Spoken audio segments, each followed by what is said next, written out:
to. And it's a matter of degrees of how much it sinks in everybody's mind that they understand that this is real. You do not have to feel sick to have the coronavirus. You have to assume that you have it and are contagious.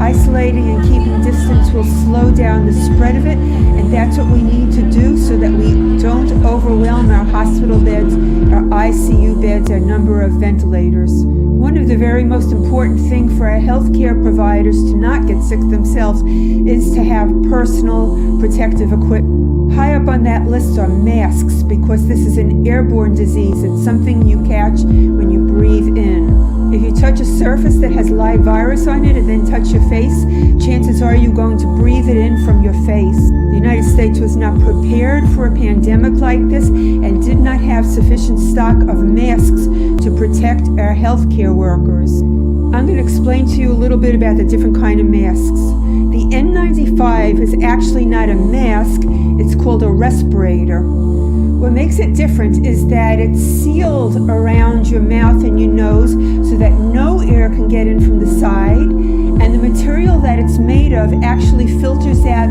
at least 95% of the virus. Now, this is different than the standard surgical mask or medical mask that you're used to seeing, because those masks are not made of that material that finally filters the virus. It does filter it somewhat, and it's not sealed around the sides so that air can get in. And that's why the N95s are called respirators. The typical surgical masks that you see nurses and doctors wearing in the hospital are not meant to filter the air. They're meant to stop splashes onto the person wearing it and droplets coming out of their mouth.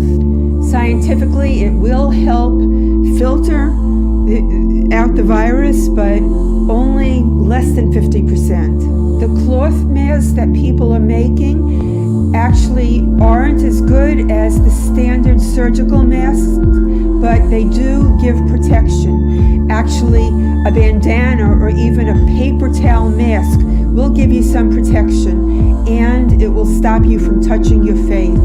I read last night that if you have to reuse a standard respirator mask, that ozone will kill the virus. Anything that prevents aerosolized virus from being transmitted lowers the virility of COVID-19. The United States Surgeon General asked people to stop buying masks, telling them it's not effective from catching the coronavirus, but that appears to not be true, but it appears to be a ploy to make the masks still available for healthcare workers who desperately need them. As of date, 51 physicians in Italy have died from coronavirus.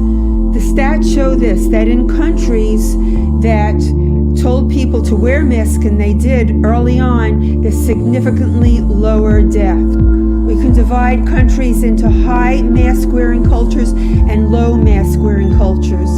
Japan, the highest mask-wearing culture, had 0.04 deaths per 1 million population. South Korea, a high mask-wearing culture, had 3 deaths per 1 million population. High mask-wearing culture Taiwan had 0.1 deaths per 1 million population. Low mask-wearing culture Italy had 178 deaths per 1 million population. Low mask-wearing culture Spain had 146 deaths per 1 million population. USA low mask-wearing culture has had 7 deaths per 1 million population. Hong Kong and Singapore, mask-wearing cultures, also isolated the people very early, and in combination with wearing masks and isolation has had very few deaths comparatively. Anything you use as a mask will help.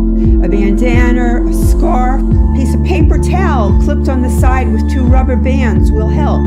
Anything will help. When you go outside and you have to be near people, say when you're at registers, I implore you to wear some protection for yourself and for the cashier and for all of us and our healthcare workers.